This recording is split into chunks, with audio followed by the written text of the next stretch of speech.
Não. Galera, sejam bem-vindos ao Aviation Cult, sou Gustavo Buarques. Hoje o nosso podcast Papo de Aviação, trazendo aí alguns convidados muito importantes, temas sempre relevantes e conteúdo de valor.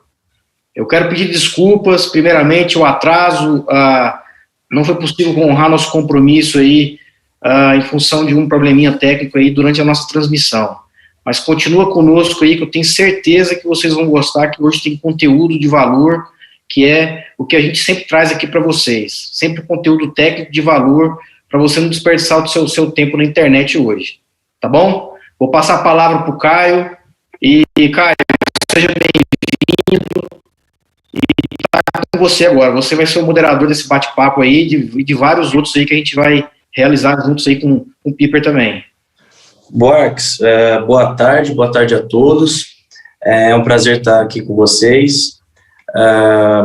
Ressaltar, reforçar o que você falou, Buarques, que a intenção do nosso canal, da nossa plataforma, é transmitir conhecimento, e uma das maneiras mais simples, de passar conhecimento é um bate-papo, cada um falando um pouquinho da sua experiência, da sua aprendizagem ao longo do tempo, que é constante. A gente sabe que na aviação tudo se modifica, tudo melhora, a gente sempre trabalha para aumentar a segurança de voo, e essa é a nossa meta, Buarques?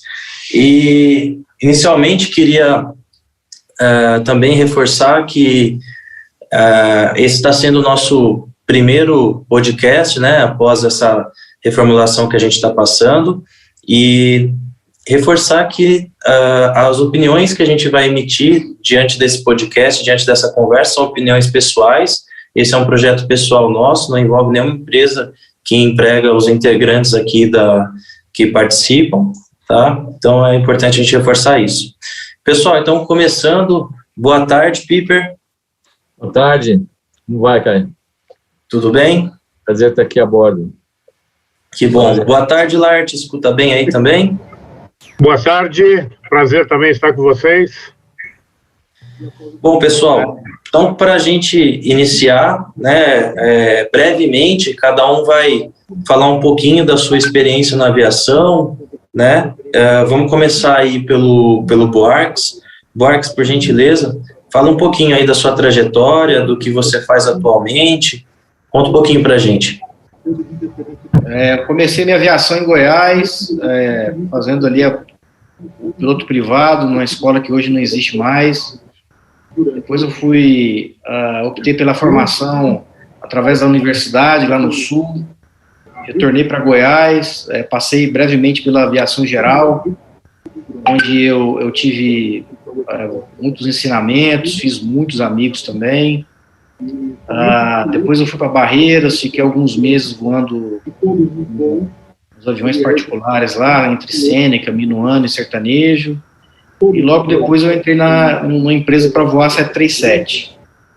Naquela época a gente fazia um curso de formação de piloto de linha aérea por uma escola, a gente bancava essa formação, e na sequência você era encaminhado para fazer o processo seletivo nessa empresa.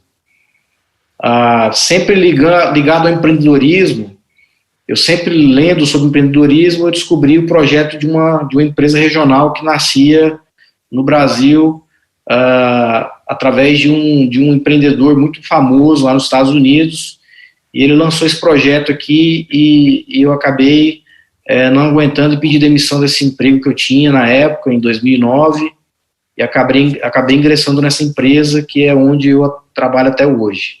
Hoje eu estou exercendo a função de comandante, sou examinador, instrutor em rota, em simulador de Embraer 195. E é basicamente essa minha trajetória aí na aviação aí. Legal. E quantas horas hoje, mais ou menos? Já estou pertinho das 11 mil. Legal, Buarques. Agora eu vou passar a bola para o Laerte. Laerte, por favor, fala um pouquinho, boa tarde, fala um pouquinho da sua trajetória para nós. Bom, eu comecei no Aeroclube de São Paulo em 1978, e na época de ouro do Aeroclube de São Paulo, eles tinham 54 aviões lá e a gente se divertia muito. Depois eu passei a dar instrução no Aeroclube de São Paulo também, eu dei 4 anos de instrução lá. E depois eu passei por todas as aviações. Comecei na executiva, no táxi aéreo. Muito cedo eu comecei a voar no circo aéreo, então eu veio serviço aéreo especializado fazendo no circo aéreo. Circo aéreo era serviço aéreo especializado. Foi a primeira empresa homologada do DAC de demonstrações aéreas. Eu voei 27 anos no circo aéreo, comecei cedo lá. E, em paralelo, eu voava no táxi aéreo, a gente tinha um táxi aéreo também. Lá os próprios pilotos do circo voavam o táxi aéreo durante a semana, porque a gente tinha a Extreme Táxi Aéreo e a Extreme Demonstrações Aéreas. A Extreme Demonstrações era o circo aéreo. A Extreme Táxi Aéreo era o táxi aéreo que a gente voava durante a semana. E sempre em paralelo eu tive negócios na aviação. Eu fiz a revista Skydive na década de 90, foi a primeira revista colorida de aviação no Brasil. E depois eu resolvi fazer um projeto com o Rolim e envolvia os T-6. Eu fiquei 5 anos fotógrafo da fumaça, né? Eu era fotógrafo oficial da fumaça. Então consegui uma autorização do Seconso Aéreo, do gabinete do ministro na época, para me organizar a festa de 50 anos da fumaça. Então, junto com o Rolim, nós fizemos um mega projeto para a gente dar a volta ao mundo com os T-6, entregando convite para todos. Ia ser uma mega festa. Mas 6 meses para a gente começar esse projeto, o Rolim morreu. E aí eu fiquei sem chão, porque quando o Rolim morreu, acabou o dinheiro, acabou o projeto. E aí eu não sabia o que fazer, mas o pessoal da TAM sabia, sabia o que eu estava passando, porque o Rolim tinha aberto a sala de planejamento deles para a gente fazer o planejamento da nossa viagem. E aí o Geraldo, que era meu amigo, já tinha sido meu instrutor no Aeroclube lá atrás, ele era chefe de operações, me convidou para entrar na TAM. E aí eu falei, mas nunca me passou pela cabeça voar na aviação comercial um dia, né? Mas como eu estava sem chão, não tinha o que fazer, eu falei, vou experimentar essa tal da aviação comercial, vou ver como é que é. Aí entrei e acabei ficando lá 17 anos. Saí de lá 3 anos, estou aposentado agora, e agora estou trabalhando como diretor de marketing do COB, que é do Comitê Aerodesportivo do Brasil, né?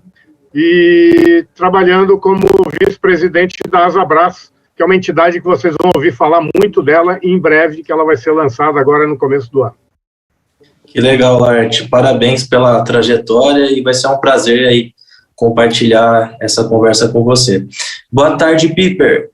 Boa tarde. Tudo bom? Bem-vindo. Prazer estar aqui. Muito obrigado. Acompanhei a trajetória do Laerte durante esses anos todos, mas eu comecei minha vida profissional na área de TI. Então, eu sou um cara que mudou de carreira depois dos 45. Eu vim para a aviação comercial já com uma decisão de, enfim, né, mudar de carreira, mas eu comecei a voar em 1980, um pouquinho depois de você, Laerte. Tirei o meu PP lá no Sul, em Joinville, e as minhas outras carteiras todas no Aeroclube de São Paulo. Eu comecei a voar no Aeroclube de São Paulo, acho que um pouco depois que você deu a instrução, provavelmente por volta de 86, 87. Aí onde eu tirei a... Foi quando eu estava saindo lá. PC. Né? E eu cheguei até a fazer um pouquinho de instrução no Decathlon também, que era um dos 50 e tantos aviões que tinha no Aeroclube de São Paulo. Eu peguei o começo dessa era de ouro aí. Mas eu tive uma carreira na área de TI e fui parar nos Estados Unidos, fiquei 12 anos lá, voando lá também, mas não na aviação comercial. E aí vim para o Brasil para participar aí desse mesmo projeto, digamos assim, que o Buarques comentou também. Então, estou nessa empresa agora, já vai fazer... seriam 10 anos quase, que eu passei um período fora dela. Mas estamos aí, voando 320 atualmente. E trabalhando um pouco também, eu trabalhei um pouco de tempo com a área de projetos estratégicos junto ao DCE e a Aviare. Então a gente teve a oportunidade de interagir um pouco com as outras companhias aéreas também, nessa parte de espaço aéreo e Legal, Piper. Parabéns também pela trajetória. Eu vou falar brevemente da minha, um pouquinho mais humilde que os demais. Eu passei algum tempo, inicialmente 2 anos na aviação executiva, logo que eu me formei, procurei, era uma época muito difícil, ainda estava tendo algumas demissões de pilotos na época, então o mercado estava com muita gente boa disponível, né? E eu consegui, com a ajuda de um amigo, voar um Seneca, na qual eu fiz praticamente 2 voos só, e não conseguia mais voar, né? Fiquei até desesperado nessa época. Até que um outro amigo, proprietário de uma aeronave, me deu a mão, né? Me socorreu nesse início para voar um Baron. Foi onde eu comecei a aprender um pouco da aviação. Depois de adquirir um pouquinho de experiência no Baron, pintou a oportunidade de voar para uma dupla sertaneja, um Cirrus. Voei quase 2 anos para essa dupla. Após a venda dessa aeronave, eu fui para a aviação de treinamento, né? Fui trabalhar numa empresa, numa escola de curso de piloto privado, piloto comercial. Fiquei por lá 2 anos, onde fiz bastante horas de voo. Enfim, eu sempre sonhei ir para aviação comercial, então foi ali que eu consegui aumentar as minhas horas, né, para conseguir ter oportunidade numa comercial.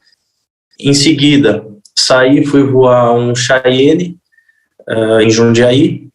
Fiquei 1 ano nesse Cheyenne, e aí veio a tão sonhada oportunidade da aviação comercial, na qual eu estou hoje.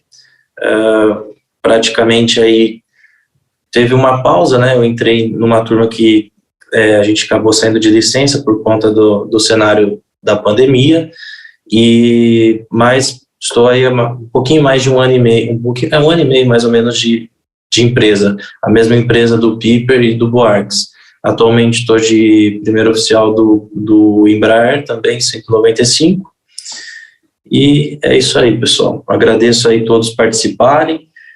Hoje o nosso tema ele vai ser meteorologia, um pouquinho, né, do cenário, fazendo alguns links com o cenário da aviação atual e também com comunicação.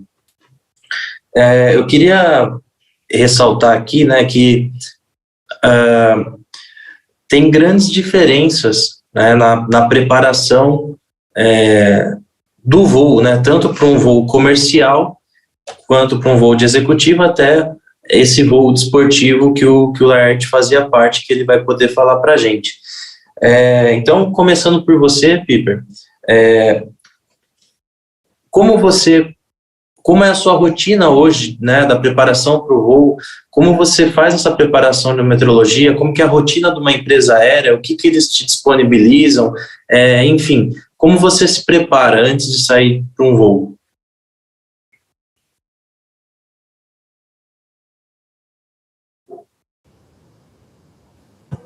Perdão, tinha colocado no mudo aqui. Uma empresa aérea, a gente basicamente está subordinado a uma escala, né? Então, ela meio que determina o seu dia a dia. Agora, por exemplo, eu sei que eu vou iniciar um voo daqui a 3 dias, então eu já estou um pouco de olho vamos dizer assim, na meteorologia de uma forma geral, né? Carta prognosticada, fotos de satélite que mostram a América do Sul, entender um pouquinho do que vai acontecer. Mas, aproximando da data do voo, a gente começa a acompanhar um pouquinho mais de perto e no dia do voo em si, a companhia aérea ela nos fornece um despacho, né? A gente chama de Operational Flight Plan, um FP, que é um documento que contém todas as informações necessárias, na realidade, para a realização do voo, inclusive um briefing meteorológico, onde eu vou ter aí tanto a informação de análise de superfície, né, os metários e as cartas de análise, assim como também as previsões, que são os TAFs, forecasts, né, e as cartas prognosticadas. Então, essa é a maneira como você obtém ali o detalhe do que está acontecendo. É sempre importante você ter o olho nas duas coisas, né, como diz o americano, o olho na árvore e o olho na floresta também, porque às vezes você tem condições de meteorologia que afetam toda uma região, e se você não tiver de olho nesse big picture, vamos dizer assim, você pode se surpreender e, de repente, não conseguir passar uma linha de estabilidade, alguma coisa assim, né? Então, sim. Só complementando o que você falou, né, eu brinco que na companhia você tem alguém que faça isso para você, né? Que te dá esse OFP pronto, apesar que nós também fazemos as nossas consultas, acompanhamos através de sites, aplicativos, mas dentro do OFP a gente já tem o material pronto para o nosso voo, né? Direcionado, que vem ali SIGMET, vem METAR, TAF, enfim, vem toda uma programação, vamos dizer assim, para o voo. Já quando você está na executiva, você tem que ser uma companhia, então é você que vai ter que fazer todo esse levantamento, né, anterior ao seu voo. Laerte, como que você fazia, tanto na época da executiva, quanto na época das apresentações, como que era a sua preparação? A gente tinha um esquema bem profissional, né? Então, a gente tentava imitar ao máximo a companhia aérea, porque hoje a gente teve até um acidente recente agora, né, que trouxe à tona essa discussão da carga do piloto da executiva, né? Que o piloto da executiva tem que cuidar da comissaria, do abastecimento, de VNOTAN, de VMETAR, de fazer cálculo de performance, ele tem que fazer tudo. Então, a gente procurava, para evitar essa sobrecarga, fazer a mesma padronização que as companhias aéreas tinham, né? Então, a gente tinha alguém que cuidava para nos entregar toda a parte de briefing meteorológico, de METAR, NOTAN, né? A gente fazia um briefing antes com o copiloto, a tripulação toda, lá era só piloto e copiloto, mas a gente fazia um briefing antes, prevendo tudo que pudesse acontecer no voo e tal. A gente tentava seguir ao máximo a rotina da aviação comercial, porque esse baixo índice de acidentes da aviação comercial se dá em função de tudo isso que eles fazem, né, para cercar as possíveis falhas do sistema. Então, a gente procurava imitar ao máximo, e graças a Deus a gente nunca teve um acidente no táxi aéreo. Então, acho que foi graças a esse planejamento que a gente procurava fazer, muito parecido com a empresa aérea. Legal. Buarques, quer acrescentar alguma coisa? Eu concordo 100% com o que o Laerte falou, até mesmo porque a gente é muito alinhado com as boas práticas operacionais que a gente sempre coloca aqui, até nos nossos documentários, né?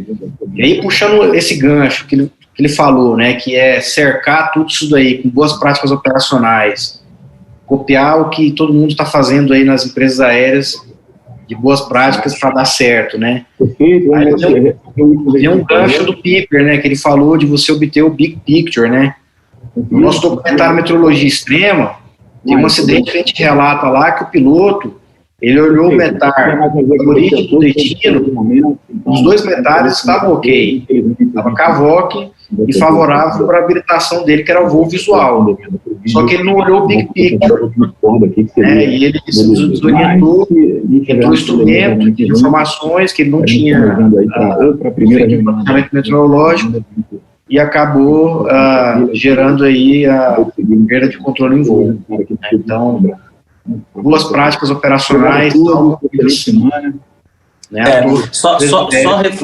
só reforçando que ambas as aviações, elas são seguras, né? A gente tem a maioria dos pilotos da executiva, todos seguem um padrão de preparação para o voo, né? São pilotos experientes, obviamente que é igual a gente falou, né? Na comercial a gente tem essa facilidade que já vem algo preparado para nós, né, de outros departamentos, e na executiva o piloto ele precisa fazer tudo isso sozinho, ele precisa fazer esse levantamento sozinho, se a empresa, ou enfim, que ele trabalha, não tiver alguém que faça por ele.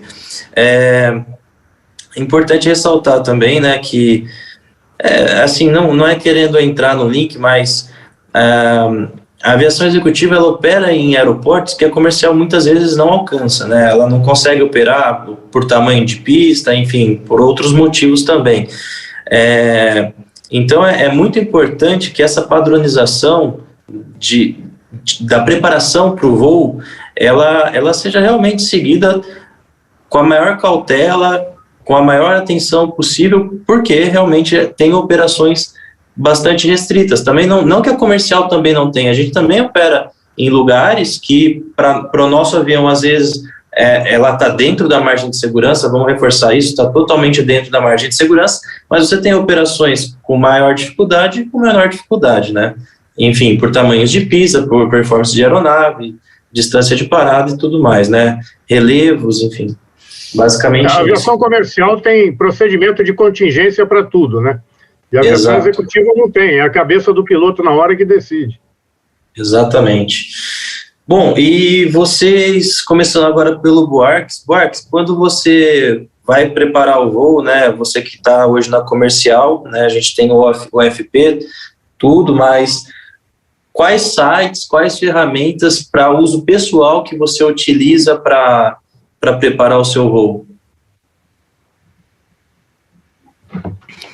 Eu gosto de utilizar o Aviation Weather, né, e o tradicional que a gente utiliza aí, né, o RateMatch, né. Eu gosto de mesclar as duas informações com os dois. E eu gosto muito de utilizar a imagem de radar. Eu uso muito, gosto bastante de utilizar mesmo. A imagem de radar, eu meio que formo uma figura mental dentro da minha cabeça, de onde estão as formações ali naquele momento, e com isso eu vou para o voo. Aí tem um radar meteorológico da aeronave também, que eu gosto de utilizar como uma ferramenta de apoio também, entendeu? Mas basicamente são os dois sites aí que eu gosto de utilizar, o Aviation Weather. Aviationweather.gov? E o RateMatch. E o redmatch.ar.mil.br. E você, Piper? Eu acho que são provavelmente as mesmas ferramentas, eu acrescento algumas outras. Eu assino aquele AeroWeather, que puxa metades e etapas de uma forma um pouco mais dirigida, assim, metade e etapa. Eu deixo uma lista preparada, para o norte, para o sul, para o leste, para o oeste. Legal. E ele puxa também as informações de NOTAM, né? Então ele é uma coisa assim bem dirigida, vamos dizer assim, né? Mas para o Big Picture provavelmente é o RateMatch, o Aviation Weather, um pouquinho eu utilizo também o próprio SkyVector, que é uma ferramenta de planejamento, mas ele permite que eu visualize ao mesmo tempo o Sigmatic, por exemplo, de uma forma gráfica, então também é uma ferramenta que eu uso um pouco. Eu queria acrescentar já te passo já a bola, Lert, mas eu queria acrescentar um que é bem interessante, que é o RINDAT. O RINDAT também, ele detecta, né, descargas elétricas e dá para você ter uma noção aonde tem a formação mais pesada, né, que seria a parte mais perigosa aí. E eu acho bem legal o RINDAT, para quem quiser, é rindat.com.br. Eu uso bastante ele. Quer acrescentar algum, Art? Não, eu também era arroz e feijão, RateMatch e Aviation Weather. Mais o Aviation Weather até. E, pessoal, né, durante o voo, muitas vezes a gente faz a preparação, a gente sai com bom tempo, né, e dependendo dos voos aí, a gente acaba pegando mau tempo em rota ou chegando na localidade, né, do destino. Quais as ferramentas que a gente tem em voo que a gente pode utilizar para evitar o mau tempo, ou até mesmo, muitas vezes, você passa por uma zona que tem menos perigo, né, menos riscos, que a gente pode utilizar o radar para ver isso. Começando agora por você, Piper, o que você usa em voo, quais as ferramentas aí que a gente pode passar para o pessoal? Bom,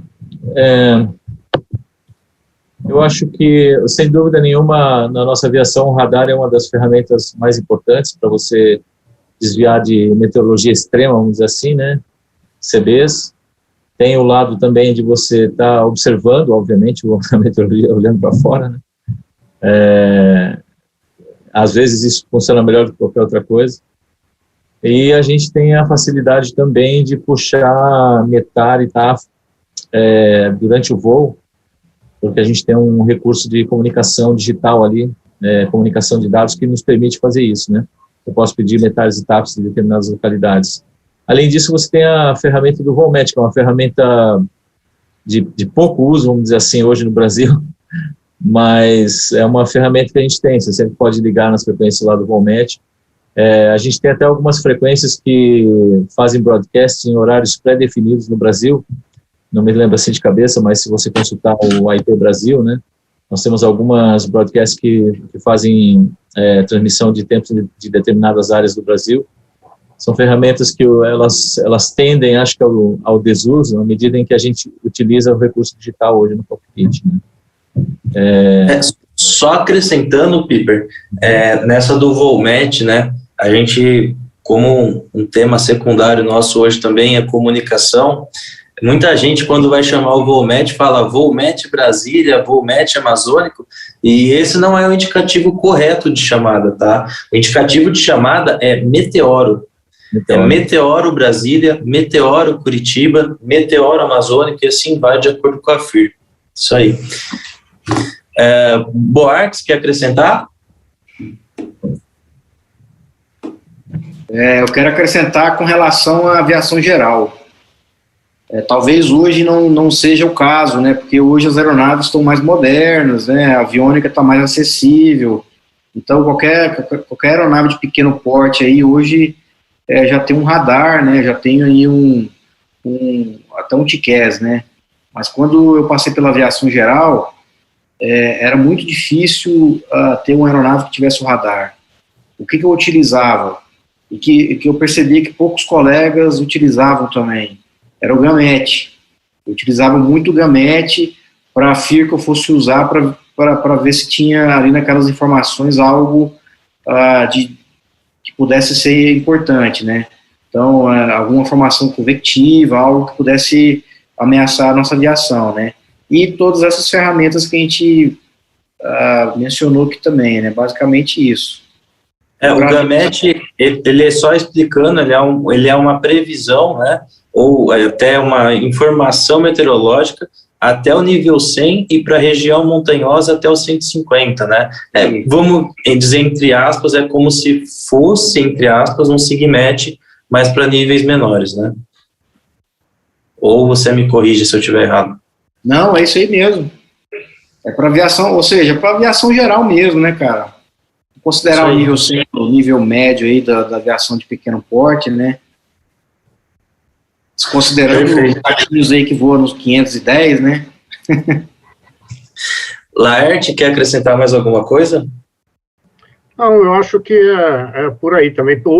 A ferramenta principal é, sem dúvida, o radar de bordo, né? Porque tudo aquilo que a gente vê no planejamento, na prática, muda tudo. A hora que você decola, muda tudo. Em 20 minutos, tudo pode mudar, né? E muda mesmo. Então, o radar meteorológico é a melhor ferramenta que a gente tem, e esses radares modernos, hoje em dia, são maravilhosos, né? Tem radar que dá até altura e topo de nuvem, então você dificilmente entra numa fria. Mas na aviação executiva é que é a coisa mais crítica, né? E eu usava 2 recursos a mais. O primeiro era falar não. As pessoas têm muito medo de falar não, ou para o cliente do táxi aéreo, ou para o patrão, né? Mas muitas vezes você tem que falar não dá para ir, não dá para decolar, não vou decolar. Uma vez eu cancelei uma decolagem com 20 passageiros no Bandeirante ali, decolando de uma pista de interior, que era um casamento, nós fomos para um casamento, choveu a noite inteira, a pista alagada, eu falei, eu não vou decolar, não tem como decolar com 20 passageiros numa pista de grama, é impossível. Eu vou arriscar a vida de todo mundo, pô, sabe? Não sou pago para fazer isso. Não sou pago para ser simpático com vocês, falei isso para eles. Sou pago para não deixar a vida de vocês em risco. E eu não vou botar a vida de vocês em risco. Todo mundo aceitou, todo mundo voltou para o hotel, decolamos no fim da tarde, foi tudo tranquilo. Então a gente tem que falar não. Se o piloto do Ulisses Guimarães tivesse batido o pé e falado não, ele até poderia ter perdido o emprego, mas estava voando em outro lugar aí, né? Então falar não para o piloto da executiva é muito importante. Ele tem que aprender a falar não. E outro recurso que eu vejo o pessoal usar muito pouco é despencar do nível, não é trocar de nível, é despencar de nível. Eu já vim de Ribeirão Preto para São Paulo de Airbus no nível 80. Era uma entrada de frente fria, estava tudo vermelho, não tinha para onde ir. Eu pedi para a academia nível 80 e passei por baixo, vim sem chacoalhar, posei em Congonhas. Para cima estava tudo vermelho. Então, eu vejo que as pessoas têm uma certa restrição da aviação executiva, o pessoal que voa esses aviões executivos na faixa de 150 e 250 pés, 250, no nível 150 e 250, o pessoal tem uma resistência a baixar. O cara pega um pau lá no 180, que é o pior nível, mas ele não desce aqui para 80.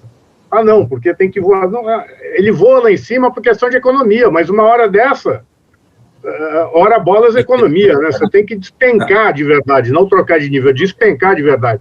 E eu vejo as pessoas entrando em fria, às vezes, com medo de fazer uma atitude, tomar uma ação criativa dessa.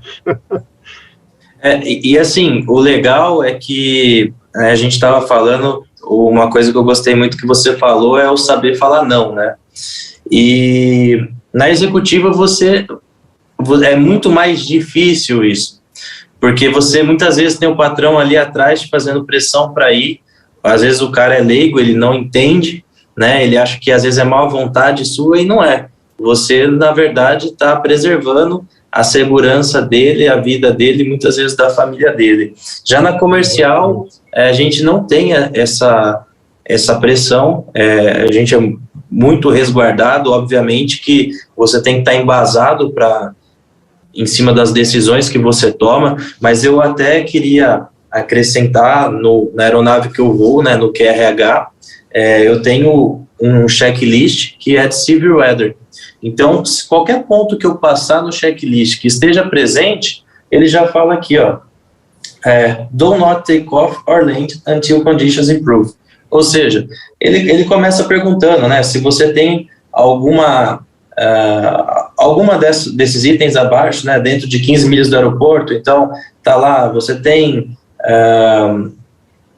virga, lightning, enfim, você tem vários pontos aqui, e você vai passando neles, né, vai cumprindo o checklist. Se você esbarrar em algum ponto e você falar, olha, eu não quero decolar porque eu fiz o checklist de tempo severo e não, de acordo com o checklist, eu tenho que esperar passar. Então, você tem embasamento em cima disso, né, e a decisão, ela é sempre respeitada.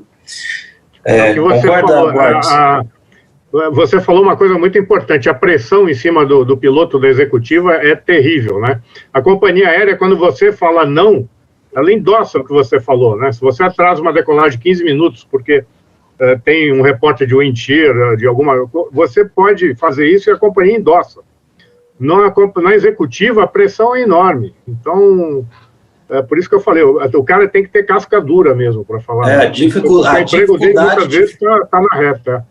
A dificuldade de falar não é muito maior. Isso é verdade. Concorda, Piper, Borges? Eu não tenho experiência na executiva, mas eu imagino, deve ser complicado você explicar para o patrão, patrão, essa vez não vai dar não, essa vez a gente vai ter que dormir no hotel. E muitas vezes... Na aérea a gente está mais respaldado, como você falou, sem dúvida nenhuma. Isso, e muitas vezes a executiva, né, você tem aquela executiva que o patrão utiliza para o lazer, né, que talvez seja mais light, né, ouvir um não, mas você tem aquela executiva envolvendo negócios, né, que tem dinheiro envolvido, seja um show de um cantor que ele vai ter que cancelar e já está todo mundo lá, então assim, realmente é mais difícil. Borges, quer acrescentar alguma coisa? Não, eu concordo 100% aí com o que vocês falaram, é isso daí, totalmente alinhado. Eu queria fazer um adendo nessa parte que a gente falou, de falar não, né? A comunicação nesses momentos, né? Com mau tempo, enfim, já dentro de alguma formação, enfim, uma situação com mau tempo em rota, a comunicação, mais do que nunca, ela tem que ser clara e assertiva, né? A gente, pelo menos, enquanto eu tenho voado, eu vejo muitos erros de fonia, de fraseologia, que a gente até tem a MCA 116, que fala sobre a fraseologia, padronização da fraseologia, utilização de muito termo errado, né? Cruza, identificou, tem o mesmo no TCAS, isso não existe. Queria que vocês falassem um pouquinho desse tema, enfim, como que a gente poderia melhorar isso, se é só uma percepção minha também, ou se vocês também veem isso, o que vocês me falam? Quer começar, Marcos? Pode ir. Então, primeiro, assim, o que eu mais fico incomodado, eu fico incomodado com esse falatório de coisas totalmente desnecessárias, mas o que mais me incomoda mesmo é a falta de boas práticas quando a gente vai trocar de frequência, né? Eu costumo passar para os meus alunos, né? Trocou de frequência, conta até 3. 1, 2, 3. Porque às vezes alguém vai cotejar uma informação importante, às vezes alguém está passando uma mensagem, às vezes o controlador vai responder um METAR de uma aeronave que está alternando e está precisando ali daquela informação naquela hora, né? Enfim, isso aí é uma boa prática que eu tento espalhar para todos os pilotos que eu ministro instrução, enfim, ou até nesse tipo de bate-papo aqui, né? Mas eu concordo, tem muita informação que não é passada, e informação que é importante e não é repassada, né? Por exemplo, você cotejar informações de uma subida via, né? Um nível de voo, uma pista, enfim. Isso aí eu sou muito ligado a isso daí. Hoje, no mundo jurídico que a gente vive, está gravado. Então, se eu não tiver boas práticas ali na radiofonia ali, minha própria voz ali pode ser usada contra mim, né? Isso aí, Piper. De fato, eu acho que complementando isso que o Buarques falou, né?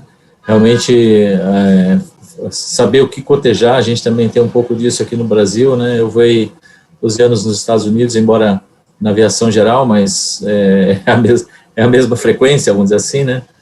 E a gente tem uma doutrinação lá para falar bem pouco, e dizer só aquilo que é importante, e todo piloto sabe aquilo que deve ser cotejado, né? E o que não deve. E aqui no Brasil a gente ainda tem uma postura assim muito generalizada de repetir tudo que o controlador fala, né? Até às vezes um comentário que o controlador coloca no meio da instrução, o nego repete. Então isso é uma prática muito ruim. Isso é uma coisa que a gente, acho que com o tempo vai tender a ter um pouco mais de disciplina nessas coisas aqui no Brasil, né? Mas sem dúvida nenhuma é uma área assim que a gente tem bastante para trabalhar, né? Como a gente está não, só fechando assim, a gente está um pouco atrás, eu acho que dos problemas que o americano enfrentou, a gente está geralmente uns 20 ou 30 anos atrás, né? E às vezes eu tenho a impressão que a situação que a gente vivenciava lá 30 anos atrás é meio que o que a gente está vivenciando agora com a pandemia. Está tudo meio esquisito, na verdade, né? Mas até antes da pandemia, assim, era mais ou menos os problemas que a gente estava enfrentando. Muita gente na fonia, as pessoas não têm ainda disciplina, e você acompanha aviação, quem acompanha a aviação americana há muitos anos como eu pelas revistas, né, você via as revistas americanas falarem desses assuntos 30 anos atrás lá, né? Então a gente vai precisar provavelmente adotar as melhores práticas, como o Buarques gosta de dizer, né, trazer um pouco disso para cá, campanhas, por exemplo, de reforçar o que eu tenho que cotejar, o que eu não preciso cotejar, né, e a forma correta de se reportar, enfim. Mas esse é um campo a gente falar mais de uma hora aqui. É verdade, eu acho que é um assunto para um outro podcast, né? É um tema aí que tem muita coisa para falar, mas realmente acho que os dois fatores que pegam o congestionamento da fonia, falar informação demais fora do padrão, isso atrapalha principalmente em centros que têm grande densidade de tráfego. Então, eu acho que esse é um ponto.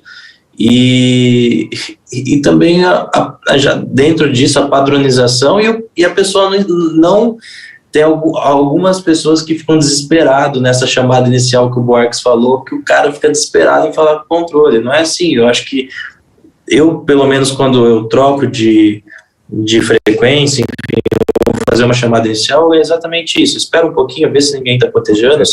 Às vezes o controlador acabou de passar uma informação, então o cara acabou de escutar e vai cotejar. Enfim, espera ali 3 segundos, 4 segundos, viu que está tranquilo, aí você fala. Também não precisa ficar, né? Quando às vezes você chama o controle e o controle não responde você de imediato e o cara fica 10 vezes lá, controle é o tal. Espera um pouco, ele com certeza não te respondeu, porque às vezes ele está em contato com o centro, com outro controle, enfim. Mais questão da gente cooperar, né?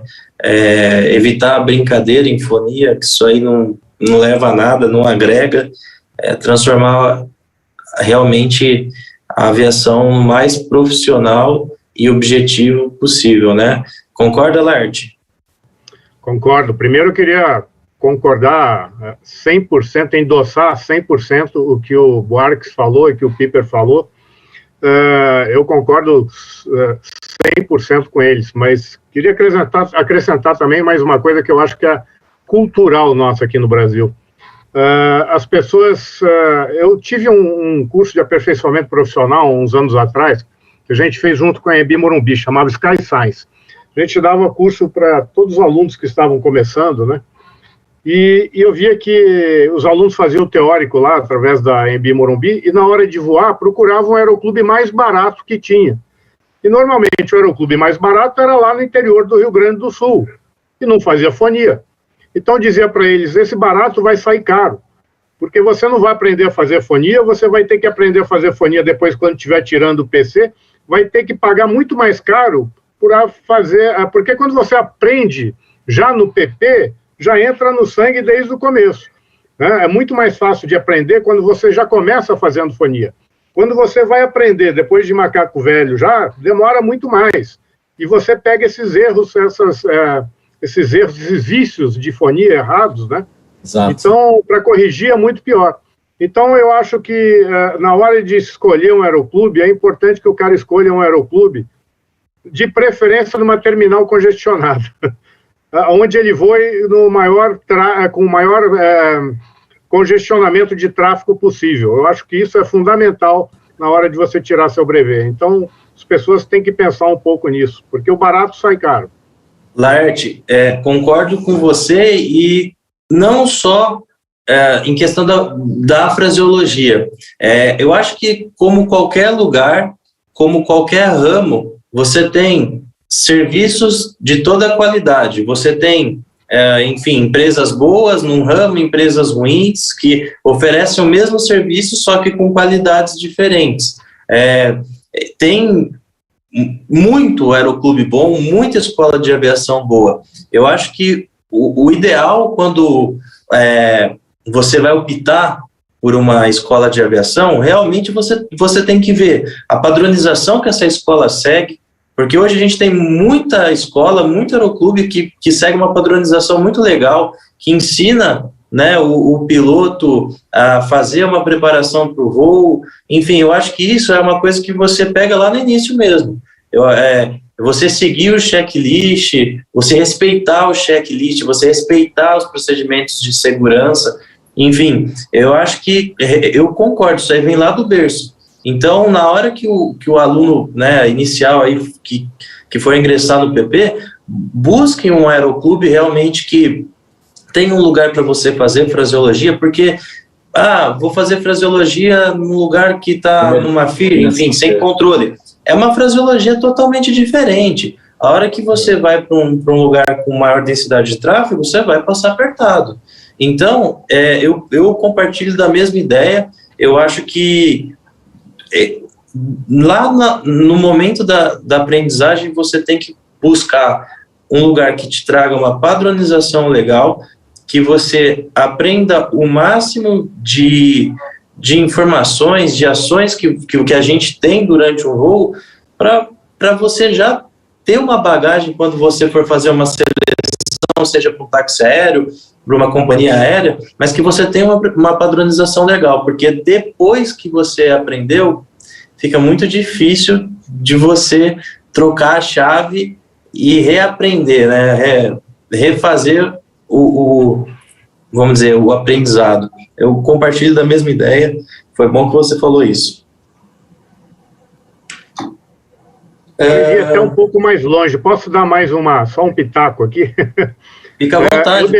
Eu defendo uma ideia, se eu tivesse uma escola de aviação, eu faria toda a fonia, inclusive em inglês, porque eu acho que é muito mais fácil, quando o cara aprende no PP, ele já aprender, né, o voo visual, quando ele começa lá no PP, ele já faz o voo visual em inglês, depois quando ele vai para o instrumento, já é muito mais fácil, vem naturalmente. Então, eu acho que é muito mais fácil. pessoal, eu notava que quando eu voava na comercial, a gente saía do Brasil, saía falando português, quando saía saía do espaço aéreo brasileiro, começava a fazer fonia em inglês. E a mesma coisa quando a gente estava voltando, vinha fazendo fonia em inglês, quando entrava no espaço aéreo brasileiro, passava a fazer em português. Se todo mundo começasse, já desde o PP, fazendo inglês, a gente ia fazer em inglês direto, você ia se sentir em casa em qualquer lugar do mundo, Então, eu acho que a gente ajudaria muito dos futuros profissionais se começasse a dar uma fonia em inglês já desde o ninho. Concordo. Legal. Totalmente. Eu tive essa experiência de aprender a voar aqui no Brasil, mudar para um país estrangeiro e começar a voar lá. Por mais que eu entendesse inglês fluente, quando eu mudei para lá, demorou um tempo para adaptar a fraseologia em inglês, né? Tem que aprender duas vezes, né, Piper? Quando começa a voar nos Estados Unidos e quando vai para o Texas. É fato. Você tem que... Porque não é só o lado cognitivo, do ponto de vista... Não é a dificuldade de entender as palavras, né? Mas o que esperar em cada transmissão, que tem uma série de diferençazinhas assim. Mas, sem dúvida, se a gente aprendesse, já começasse do berço falando em inglês, seria muito mais fácil. A gente viu que, durante a introdução, a gente fez um trabalho lá em Portugal, quando uma empresa portuguesa começou a voar Embraer, né? A gente acompanhou um pouquinho daquele trabalho lá e a gente viu que em Portugal eles utilizam isso. O país adotou o inglês como língua oficial na fraseologia, então você não ouve, mesmo a aviação geral, falando português, ao contrário do que a gente pensa, né? Nem todos os países europeus adotam isso. Na França você escuta francês e inglês, mas em Portugal especificamente é tudo em inglês. Achei bem interessante isso daí. Sem dúvida vai no caminho do que você está sugerindo. Concordo totalmente. Eu acho que é uma tendência e no futuro eu acho que todo mundo vai partir para isso. Eu acho que com essas ideias que a gente vai melhorando, né? E cada vez mais tá mais exigente tanto o mercado quanto as empresas, e tá certo, né? Quanto maior for a nossa habilidade, a nossa padronização, nosso conhecimento, isso aí só gera uma palavra: segurança, né? Falta de ferramenta não é, né? Não é desculpa, né? Não é. Então essa ideia do Laerte aí é muito boa, né? Você no trânsito você consegue estudar inglês, né? Você está se deslocando para a escola, faculdade, buscar filho, trabalho, enfim. 30 minutos de trânsito para ir, 30 para voltar, já é 1 hora de conteúdo que você poderia estar escutando ali, treinando, né? Hoje em dia tem muito recurso, né? Eu tenho um sobrinho de 8 anos, outro dia eu peguei, 8 não, ele tem 11 anos agora. Outro dia eu peguei ele no computador falando inglês, ele está conversando com quem? Colega meu da Rússia, porque eles ficam jogando online. O cara joga com o moleque da Rússia, o moleque não sei de onde, todo mundo fala inglês. E aprenderam assim, jogando online. Então, quer dizer, tem tanto recurso hoje que o cara aprende até brincando. Olha aí. Exatamente, e é uma língua global, né? Hoje é a nossa realidade, que é diferente de 50 anos atrás. Hoje, praticamente, nosso treinamento é inglês, nossos manuais são em inglês, enfim, tudo é inglês, né? QRH é inglês, tudo é inglês. Então, tem que ser realmente adotado aos poucos. É óbvio que tem outras aviações que não dependem ainda do inglês, por exemplo, a agrícola hoje aqui, você não depende do inglês, mas é um acréscimo para todo mundo, né? Eu acho que tudo que a gente puder melhorar e acrescentar aos poucos, só vem para somar. Só mais um comentário para finalizar aí o inglês. Olha só o tanto que é importante. A gente está falando do âmbito de fraseologia. A gente nem entrou no âmbito de material publicado em inglês, relacionado à aviação, o tanto que é rico. Fato. Livros de teoria de voo, livros de performance, né? Não, o assunto é extenso. Essa ideia do Laerte é boa, viu? Muito bom. Muito material. Muito bom. Bom, pessoal, queria abrir para algum tema que vocês queiram falar para a gente finalizar. Essa foi o nosso primeiro podcast, né? A gente tem muito ainda para para melhorar, para acrescentar e reforçar que esse canal do Papo de Aviação, ele vai ser um canal aberto para todos os pilotos. A gente quer aqui pessoal da agrícola, a gente quer aqui pessoal que lança paraquedista, a gente quer aqui pessoal da executiva, pessoal até da aviação militar, que é um ramo um pouco diferente do nosso. Enfim, é realmente um canal para a gente trocar experiência, para a gente somar. A gente expõe opiniões pessoais, tem gente que vai divergir. A nossa intenção não é vir aqui falar, né, uma verdade. A gente quer trocar conhecimento e cada um absorve aquilo que achar que é bom para si, né? Querem entrar em mais algum tema?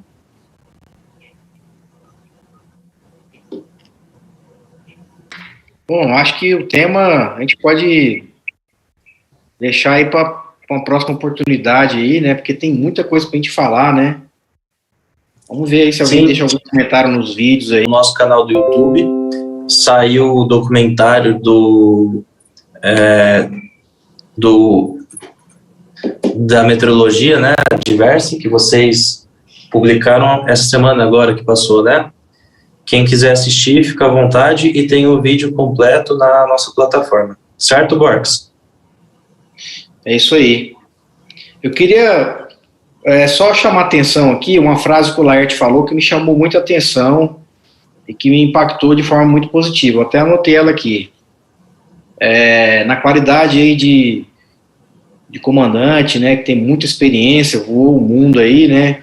Achei interessante essa frase que ele mencionou sobre as duas dicas lá, né, que ele deu, né? Uma delas é saber falar não, mas a segunda ali, que é tomar ação corretiva, para mim foi perfeita. Então, essa frase, tomar ação corretiva, ela é muito forte, né? Se a gente olhar aí em muitos acidentes, né, em muitas ocorrências aí, a falta da ação corretiva, ela foi uma das causas do acidente, né? Então, pegou o QRH, mas não leu, ou seja, não tomou ação corretiva. Foi informado que tinha um morro na frente, mas não fez ação corretiva, nem o piloto e nem quem informou. E por aí vai indo, né? Então, essa frase, caramba, muito boa. Essa aí, para mim, já pagou o podcast de hoje, tomar ação corretiva. Exatamente, e a gente não pode perder tempo para essa ação corretiva, né? Principalmente na aviação de alta performance, aquela frase, né, que todo mundo com certeza já estudou, a gente tem que voar à frente do avião. Isso aí é pura realidade. Quando você já está, enfim, por mais simples que seja, vou solicitar um desvio à direita. Por que você escolheu a direita? Não só por conta que tem talvez uma passagem melhor, mas você tá vendo o deslocamento da nuvem, você tá vendo ali o vento, enfim, você já está pensando talvez 50 milhas à frente, porque é tudo muito rápido nessa aviação, né, do jato, do Turbo S. Ela é uma aviação muito mais rápida e que realmente o tempo ele é precioso, as ações têm que ser tomadas com certa agilidade, e aí entra também o lance da fraseologia, que nesse momento que você está numa formação, que você está decidindo para onde você vai desviar, que você está fazendo aquela preparação lá na frente, se você tiver um canal congestionado, cara, isso atrapalha demais. Então, muito bom realmente essa colocação aí da ação corretiva, é isso mesmo. E por mim, eu finalizo aqui, eu agradeço todo mundo, queria passar a palavra para cada um de vocês, para a gente finalizar esse podcast de hoje. Começar aí pelo Laerte, que foi nosso convidado. Laerte, foi um prazer estar com você aqui, queremos você aqui mais vezes, fique à vontade para acrescentar, um dia que você queira participar novamente, queira falar de um assunto, o canal é seu, a gente está aberto aqui para isso, e agradeço mesmo, foi um prazer aí compartilhar com você essa experiência. Tá bom. Vou fechar só colocando uma filosofia da Airbus que eu gosto muito, que é Fly, Navigate, Communicate. Então, aquele caso que você falou, tem que decidir, está chegando, não sei. Primeiro desvia, livra a aeronave, depois você fala quando der, a hora que puder. Mas você tem que tomar atitude, sim, e rápido. Então, eu gosto muito dessa filosofia da Airbus. Mas quero terminar dizendo que foi um imenso prazer estar com vocês aqui essa tarde. Foi muito legal participar com vocês. Gostei da ideia a ideia que vocês colocaram, né, de falar de segurança de voo. Achei muito legal. Espero participar futuramente, mas quero mandar aqui um abraço para o meu amigo Bormanas, que, na verdade, hoje eu estou aqui cobrindo a presença dele, né? Era para o Bormanas estar aqui falando, mas ele foi acionado de última hora aí para um voo e pediu para mim cobrir aqui. E acabei descobrindo uma coisa maravilhosa aqui, que é o que vocês estão fazendo. Então, me despeço de todos aí com um forte abraço. Muito obrigado, Laerte. É isso aí, o Bormanas ia participar aqui com a gente, mas aí por ter sido acionado de última hora aí pro voo, esses são os ossos do ofício, né? E ele, prática, né? Ele teve que partir para essa missão aí. A profissão que a gente escolheu é essa, né? Exatamente. Obrigado, Laerte, pelo apoio. Piper, muito obrigado pela sua participação. É sempre também ter uma honra ter você aqui com a gente. É um cara, enfim, um cara que acrescenta demais. Mais para frente a gente vai ter tempo para falar aí em algumas melhorias que você participou na aviação. Rapidamente, fala aí 2 de maior peso e que futuramente a gente quer ter você aqui para você contar um pouquinho mais para a gente, enfim, como é o processo, tem coisas novas por virem, igual a gente estava conversando aí antes de iniciar aqui o podcast, o ILS Papá, né, da 09 direita. Isso aí, lá de Guarulhos. No futuro, vai se eliminar aquele monte de ILS. Não, tem várias coisas assim interessantes que a gente ajudou, a gente foi, digamos assim, um agente de mudança, né? Lembrando sempre que essas mudanças, elas não partem só de uma pessoa, né? Elas são parte de um grupo e a gente participa desses grupos aí há algum tempo já, com o DCEA, com a ANAC, com as outras companhias aéreas, até mesmo com a BEAR. E tem bastante coisa bacana aí que vai vir no futuro. A gente vai poder falar com mais detalhes aí. Legal, Piper, obrigado. E Buarques, obrigado, você que foi um dos fundadores do canal e que a gente tem tanta esperança que realmente seja um canal de transmissão de conhecimento. A nossa intenção não é ganhar visibilidade em cima de assunto polêmico e, pelo contrário, a gente quer vir aqui realmente para esses bate-papos, acrescentando conteúdo educacional, conteúdo que transmita, né, Agregue. Aqui agregue. Isso aí, obrigado, Piper. Conteúdo de valor para a vida de quem estiver dedicando aí esses minutos aí, igual hoje aí, esses quase dedicando 1 hora da vida para assistir esse vídeo, né? Não é justo a gente chegar e desperdiçar esse tempo falando coisas inúteis, né? E hoje, mais uma vez, eu fico feliz de estar conseguindo reunir tantas pessoas boas, né? Ninguém faz nada sozinho, né? Então, eu agradeço cada um de vocês aí de coração e a gente nós teremos outros conteúdos aí e outras participações mais vezes aí com vocês. Tem muita coisa para a gente poder abordar, muito mesmo. E de valor. Isso aí, pessoal. Obrigado a todos, então. Uma boa tarde e valeu. Até a próxima. Até a próxima. Valeu, um abraço. Bons voos. Tchau, tchau. Tchau.